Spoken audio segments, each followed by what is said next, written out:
I-16 में हम देखने लगे हैं पास पेपर्स, मार्च 16 का ये क्वेश्चन है।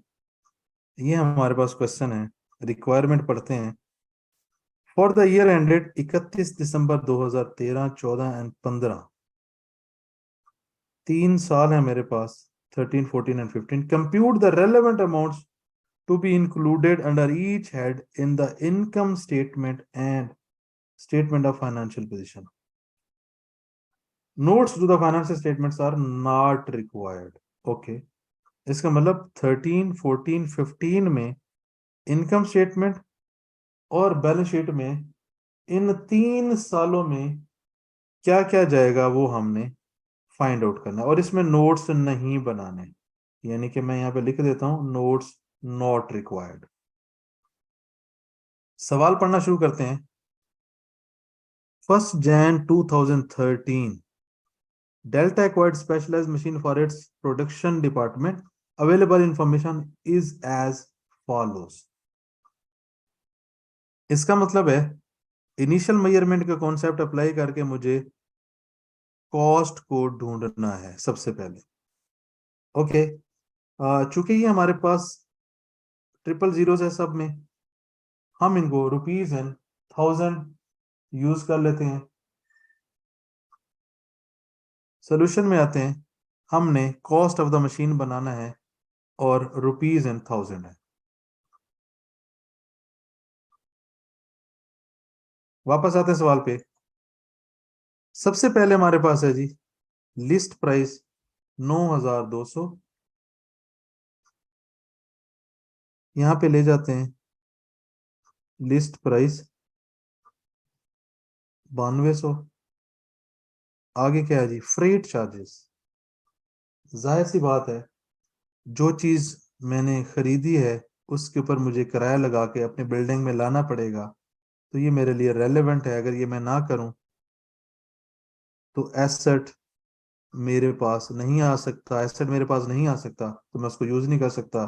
तो फ्रेट चार्जेस 263 मुझे एसेट की कॉस्ट का पार्ट बनाने पड़ेंगे। आगे चलता हूं। इलेक्ट्रिकल इंस्टॉलेशन कॉस्ट, जाहिर सी बात है मैं उसे इंस्टॉल करूंगा तभी मैं उसे यूज कर सकता हूं, तो 245 मैं एसेट की कॉस्ट में ऐड करूंगा। 245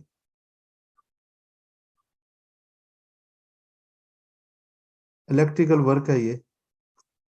आगे चलते हैं। स्टाफ ट्रेनिंग के बारे में हमने पढ़ा हुआ है कि हम इसको एक्सपेंस आउट करते होते हैं, ये एसेट की कॉस्ट का पार्ट नहीं बनता।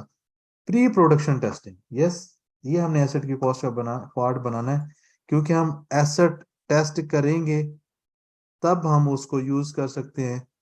तो जो हमारी प्री टेस्टिंग कॉस्ट है वो कितनी है जी, 528, ये हम ले जाएंगे 528। ओके, आगे चलते हैं। एस्टिमेटेड रेजिडुअल वैल्यू, ये एसेट की कॉस्ट में इसका कोई रेलेवेंस नहीं है, इसको इग्नोर कर देते हैं। Trade discount on list price, 5% मुझे इस प्राइस पे डिस्काउंट मिला है, इसका मतलब यहां पे मैं 5% डिस्काउंट अप्लाई कर देता हूं। आगे देखते हैं अर्ली सेटलमेंट, ये तो भाई बाद में सेटल होना है, तो आपका कैश डिस्काउंट है। क्योंकि हमने पढ़ा हुआ है कि जो परचेज वाला एरिया है उसके ऊपर अगर ट्रेड डिस्काउंट मिलेगा उसको हम अकाउंट फॉर करेंगे, वो हमने कर दिया। बाद में हमारा जो पेबल बन गया उस पे अगर हमें पैसे कम या ज्यादा पे करने पड़ते हैं तो वो एसेट की कॉस्ट का पार्ट नहीं बनते, तो ये कैश डिस्काउंट है, इसको हम इग्नोर कर देंगे। इस तरीके से हमारी ये जो कॉस्ट है ये हो जाती है कंप्लीट। इसको मैं हल कर लेता हूं तो ये मेरे पास बन रही है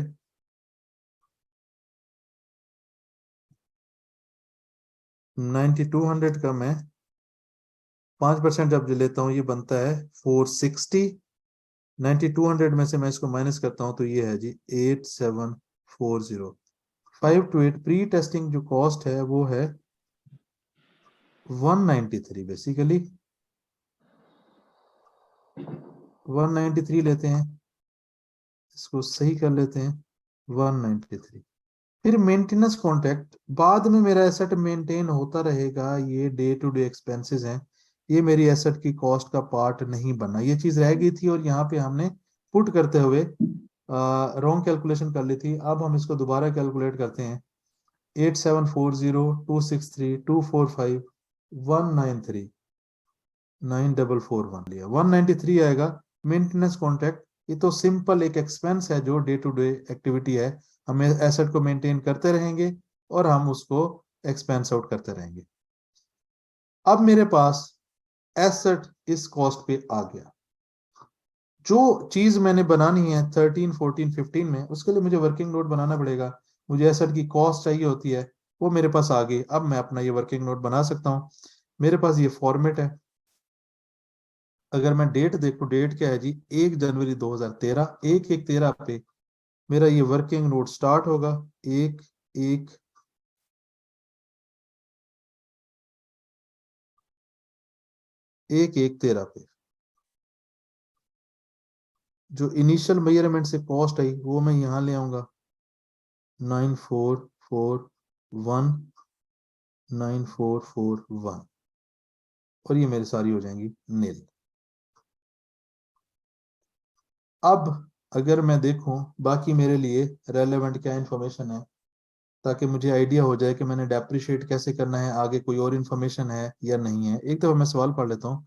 machine are used during the year ended, ठीक है जी, ये मशीन आर्स आ गए। ऑन 1 जनवरी 2015, 1 जनवरी 2015 पे जब हम जाएंगे तो उसने अपग्रेड किया। इसका मतलब मैं 2014 के एंड तक 1 जनवरी 2013 पे खड़ा हूँ, 13 की डेप्रिसिएशन 14 की डेप्रिसिएशन करूंगा। 1 जनवरी 2015 पे मैंने क्या किया जी, अपग्रेड किया। मैं यहाँ पे लिख लेता हूँ ताकि मुझे याद रहे कि मैंने किस डेट पे क्या करना है। ये सबसे आइडियल तरीका होता है इन्फॉर्मेशन को हाईलाइट करने का। 1 जनवरी 2015 पे मैंने अपग्रेड किया, अभी मैं खड़ा हूँ 1/1/13 पे। ओके, पहले मैं यहाँ तक आऊंगा, नॉर्मल अकाउंटिंग करूंगा और यहाँ पे आगे ये देखूंगा।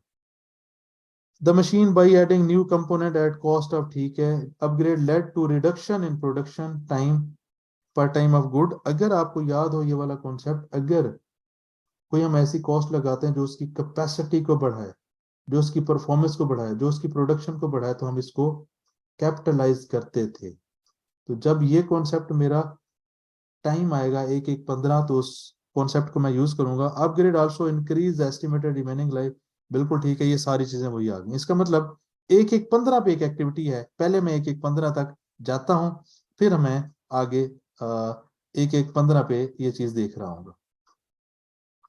अब मैंने अपने एसेट को डेप्रिशिएट करना है। डेप्रिशिएट करने के लिए मेरे पास कॉस्ट आ गई। मैं देखूंगा रेजिडुअल वैल्यू, रेजिडुअल वैल्यू मुझे यहाँ पे नजर आई थी, एसेट की कॉस्ट में नहीं जाएगी लेकिन ये डेप्रिसिएशन में यूज होगी, वो मैंने लिख ली। अब मुझे चाहिए यूजफुल लाइफ। यूजफुल लाइफ यहाँ पे अगर देखें तो ये एस्टिमेटेड लाइफ लिखी हुई है 12,000। हम इन थाउजेंड्स डील कर रहे हैं, इसका मतलब 12 आवर्स मेरी यूजफुल लाइफ है। मैं अब डेप्रिशिएट करता हूँ, साल के एंड पे आता हूँ, 31/12/13 पे मैंने डेप्रिशिएट करना है। ये मेरे पास लाइफ है, रेजिडुअल वैल्यू 175 है, 1200 पे ये डिवाइड होगा और मेरी इस साल जो कंजम्पशन हुई है वो 2,000 आवर्स है। इसका मतलब इनटू 2। डेप्रिसिएशन मेरे पास आ गई जी 1544.13। Depreciation debit 0.33। Depreciation debit accumulated depreciation credit ये 9441 1544.33 और यहाँ पे माइनस हो जाएगा डेप्रिसिएशन और ये मेरे पास WDV आ जाएगी 7896.67। अगले साल पे चलते हैं, 31/12/14 पे डेप्रिसिएशन कैलकुलेट करते हैं। 9441 माइनस 175, ये 12 था सिर्फ। 12 इंटू कितने आवर्स यूज हुए वो देख लेते हैं, 3200 इट मीन्स 3.2 इन 1000। इसकी मेरे पास डेप्रिसिएशन आ रही है 2470.93, 2470.93। Depreciation debit, accumulated depreciation credit यहाँ पे आ जाएगा 2470.93।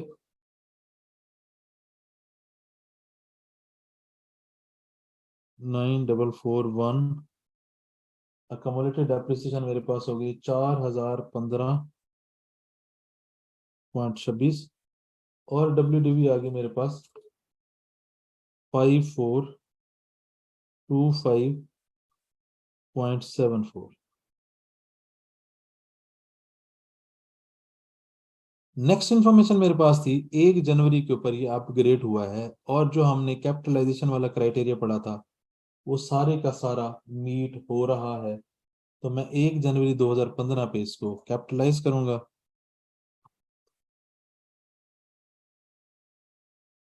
1 जनवरी 2015 अपग्रेड जो मेरे पास हुआ वो 1753। अब ऐसा तो नहीं है कि मैं इसको उठा के वैल्यू में ऐड कर दूं। अब चीज को मैंने अपग्रेड करना है, इस कॉस्ट को मैंने अपग्रेड करना है। इट मींस कि एसेट की वैल्यू बढ़ जाएगी, तो मुझे रीवैल्यूएशन अप्लाई करनी पड़ेगी। रीवैल्यूएशन मैं इसलिए अप्लाई कर रहा हूं ताकि मैं डेप्रिसिएशन को एलिमिनेट करूं, इसको एसेट में से माइनस करूं ताकि एसेट मेरा कैरिंग अमाउंट पे आ जाए, और फिर मैं इस कॉस्ट को एसेट में ऐड कर सकूं ताकि मेरी कॉस्ट WDV में जब ये ऐड हो तो प्रॉपर अकाउंटिंग हो चुकी होनी चाहिए। 1753।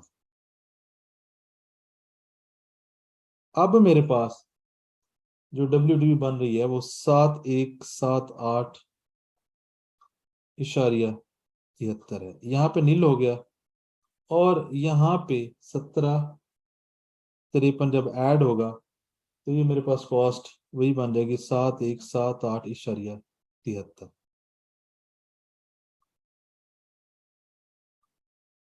अब सवाल ये होता है कि हमने क्यों किया। अगर मैं इसको 1753 को इस कॉस्ट में डायरेक्ट ऐड कर देता तो मजा नहीं आना था, स्टैंडर्ड की रिक्वायरमेंट पूरी नहीं होनी थी, क्योंकि ये 9441 इस वक्त एसेट की कैरिंग अमाउंट नहीं है।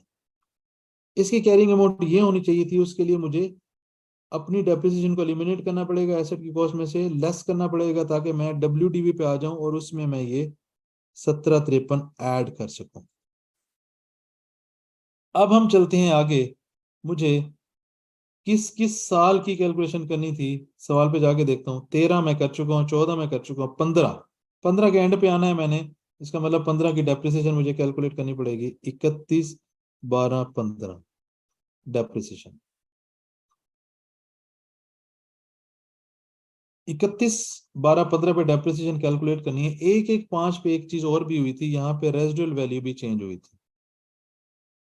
रेजिडुअल वैल्यू भी मैं अब अपडेटेड यूज करूंगा। मेरे पास है 7178 माइनस 350 ओवर। अगर आप यहाँ पे देख लें तो रेजिडुअल वैल्यू चेंज हुई, 350 हो गई। लाइफ 8000 हो गई आर्स। उसने कहा कि इस रेट पे जब ये किया उस दिन लाइफ इंक्रीज होगी 8000। इसका मतलब इससे ऑनवर्ड 8000 घंटे चलेंगे। 8000 मतलब 8। हम रुपीज एंड थाउजेंड्स में डील कर रहे हैं। ये दो चीजें मेरी चेंज हो गई, मेरी अपग्रेड्स हो गई। ये मैंने कर ली, तो इसको मैं डिवाइड करूंगा 8 पे और मल्टीप्लाई करूंगा जो इस साल आर से ये मशीन चली है, दैट इज 1400। इसका मतलब 1.4 इन 1000। ये मेरी एज इट इज आ जाएगी 78.73। डेप्रिसिएशन आ गई मेरी 1195.03।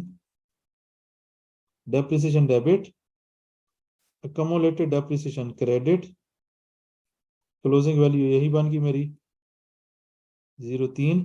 और यहाँ पे ये लेस होगा तो WDV मेरे पास आ गई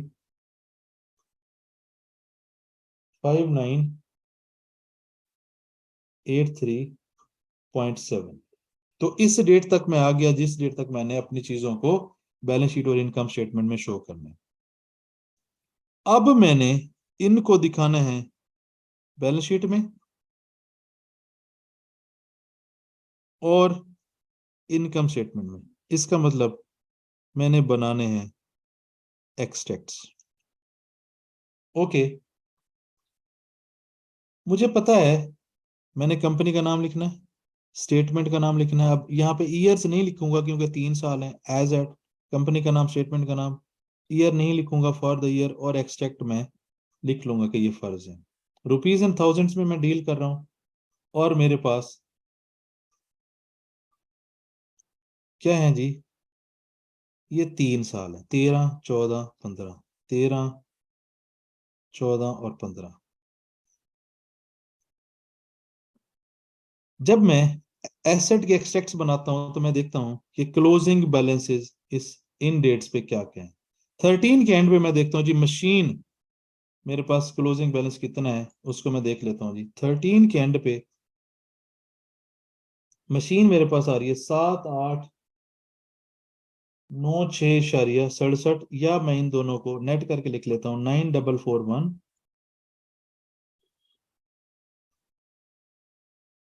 या मैं नेट करके नेट वाले आंसर लिख लेता हूँ 3 है। तीनों मैं यहाँ पे कैलकुलेशंस भी कर सकता हूँ, कैलकुलेशन करके लिखें तो ज्यादा अच्छा है। मैं अभी डायरेक्ट लिख देता हूँ, क्योंकि जब मैं इसमें से इस डेप्रिसिएशन को लेस करूंगा तो ये 7896.67 ही बनेगा। 7896.67।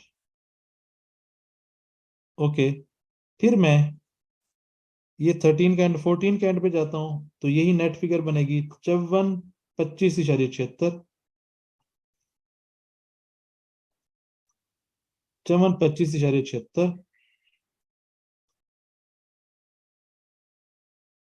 15 के एंड पे मैं देखता हूं मेरे पास बन रही है 5983.7। 5983.7। तो बैलेंस शीट जो मेरे पास बन रही है, बैलेंस शीट के जो क्लोजिंग बैलेंसेस है हर साल के एंड पे, वो मैंने इस नोट से उठा के पंच कर ली। अब मैं दूसरी चीज जो यहां से लेकर जा सकता हूं वो क्या है नोट से, वो है फॉर द ईयर मेरा पी एंड एल में क्या है। वो मुझे पता है, एक मेरा ये टी अकाउंट है, एक ये टी अकाउंट है, एक ये टी अकाउंट है। यहाँ पे अगर देखें तो मुझे सिर्फ एक चीज नजर आ रही है, ये डेप्रिसिएशन, ये और ये तीनों डेप्रिसिएशन मैं लिख लेता हूँ। 1544.33, 1544.33। अगले साल की क्या है जी, अगले साल की 2470.93, 2470.93। फिर जी मेरे पास है 1195.03, 1195.03। ओके, ये मैंने नोट से जो चीजें उठा के लिखनी थी वो नोट से चीजें उठा के लिखनी। अब मुझे आना पड़ेगा वापस सवाल पे, कौन सी ऐसी कॉस्ट इनकर हुई हैं जो एक्सपेंस थी। अगर मैं यहां से देखना शुरू करूं, लिस्ट प्राइस कैपिटलाइज की थी, फ्रेट चार्जेस कैपिटलाइज किए थे, ये भी कैपिटलाइज किया था, स्टाफ ट्रेनिंग ये मैंने कैपिटलाइज नहीं की थी, मैंने कहा था जी एक्सपेंस होता है। अब पैसे तो मेरे लगे हैं, किस साल में लगे हैं, ये जी मेरे लगे हैं कितने हैं, 351, ये मेरे 2013 में लगे हैं। इसका मतलब इसको मैं ले जाऊंगा 2013 में स्टाफ ट्रेनिंग 351। अगले सालों में ये नहीं है। आगे जाके देख लेता हूं आगे क्या है जी। स्टाफ ट्रेनिंग पे आगे ये मैंने एक्सपेंस नोट कर लिया, ये मैं एसेट की कॉस्ट में ले गया था। Purchase of 3 year maintenance contract मैंने 528 का कॉन्ट्रैक्ट लिया था। अच्छा, अगर उसने कहा होता ना एक्सट्रैक्ट नहीं बनाने, फिर हम इनको इग्नोर कर देते, क्योंकि उसने कहा एक्सट्रैक्ट बनाने हैं तो बैलेंस शीट इनकम स्टेटमेंट में जो जो चीज इस क्वेश्चन से जा सकती है वो हमने लेकर जानी है। पहले नंबर पे आप एसेट की कॉस्ट बनाएंगे, वो ये आ गई, इससे नोट बनाएंगे, वो ये आ गया।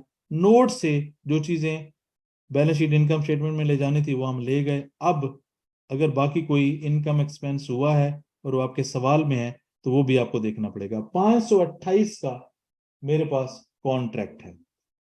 528 जो मैंने पे किया है ये मेरी प्री पेमेंट्स है।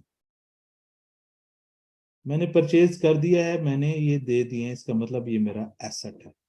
अगर मैं 2013 पे सोचूं कि 528 है जो मैंने पे किया है, जब 13 खत्म होगा इसका मतलब मैंने इसमें से 1 साल यूज कर लिया, 1 साल मैंने एक्सपेंस बना दिया। बाकी मैं देखता हूं 528 डिवाइडेड बाय 3 करता हूं 176 माइनस 176 अगर 528 से करूं तो ये बनता है 352। जब मैं 2013 के एंड पे खड़ा हूं तो मुझे अगले साल में कितना चार्ज करना है या जितना मेरा एडजस्ट होगा वो 176 है। इसका मतलब ये मेरा इस साल 176 हो गया। 1 साल तो मैं चार्ज कर चुका हूं, ये आ गया। और बाकी कितना बचेगा? 176। इसका मतलब नॉन करंट पोर्शन जो 1 साल से आगे जाएगा ये 1 साल में है। ओके। जब मैं 2014 के एंड पे खड़ा हूं मेरा 176 का एक्सपेंस एडजस्ट हो गया, नॉन करंट कोई नहीं रहा।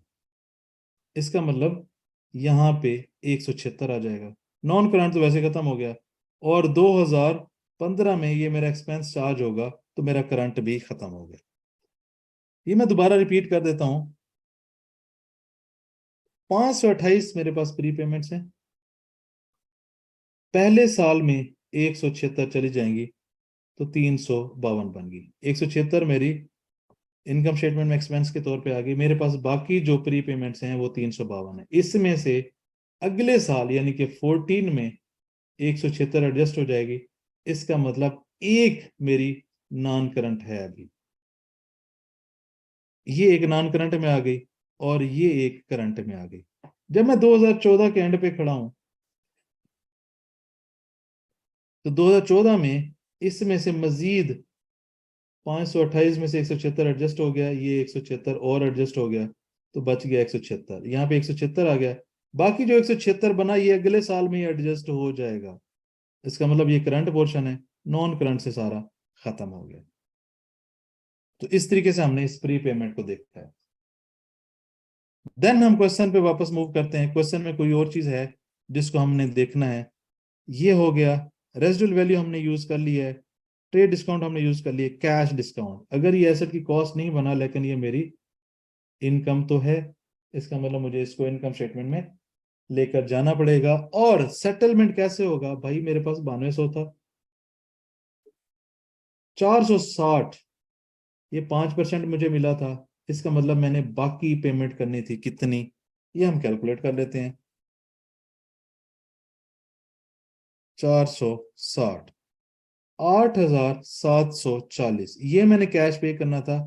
कैश पे करने पे मुझे इस पे 3% सेटलमेंट डिस्काउंट मिला। इट मींस 262.2 की मेरी इनकम हुई जब मैंने इसको पे किया और ये 2013 में हुई। ओके। इसका मतलब सेटलमेंट डिस्काउंट 2013 में 262.2 भी 2013 में मेरी इनकम स्टेटमेंट में आ जाएगी। तो ये जो तीन चीजें हैं इसमें एक्स्ट्रा, ये और यहाँ पे जो प्री पेमेंट्स हैं, इस तरह की चीजों को भी ध्यान में रखना है। जब आप नॉर्मली ये वर्किंग बना लें, ये नोट बना लें, इधर वाली चीज यहाँ पे आ गई, इधर से चीज बैलेंस शीट और इनकम स्टेटमेंट में चली गई, इसका ये मतलब नहीं कि सवाल खत्म हो गया, वापस सवाल पे जाएंगे। जो जो चीजें आप एसेट की कॉस्ट का पार्ट नहीं बनी थी, एक्सपेंस हुई थी, प्री पेमेंट्स हैं, अप्रूवल्स हैं, वो सारी भी आप एक्सटेक्स में लिखेंगे अगर आप एक्सटेक्स बना रहे हैं। नंबर 1। नंबर 2, अगर आप नोट्स बना रहे हैं तो वो तो आपका वर्किंग नोट से ही हो जाएगा। ओके। एक्सट्रैक्ट में इन चीजों की जरूरत होगी। अगर आप एंट्रीज कर रहे हैं तो एंट्रीज में भी इनकी जरूरत होगी। अब एंट्रीज में क्या करेंगे? एक्सट्रैक्ट्स हमने देख लिए, एंट्रीज में हम क्या करेंगे? हम इस नोट से सारी एंट्रीज कर लेंगे। उसके बाद हम क्वेश्चन में आएंगे, जो जो चीजें रहती होंगी उनकी एंट्रीज कर लेंगे। ये दूसरी रिक्वायरमेंट होगी। अगर हमने डिस्क्लोजर नोट बनाना होता तो वो यहीं से बन जाता है। इसका मतलब यहाँ पे इनकम या एक्सपेंस वाली चीजें जो है मेरी वो ना आ रही होती। क्यों? क्योंकि मैं एसेट का कॉस्ट अकाउंट का टी अकाउंट और अकोमोलेटेड डेप्रिसिएशन का टी अकाउंट ये मैं यूज कर रहा होता हूँ डिस्क्लोजर नोट में। तो इस तरीके से हमारे ये डेल्टा का क्वेश्चन बड़ा अच्छा क्वेश्चन कंप्लीट हो जाता है।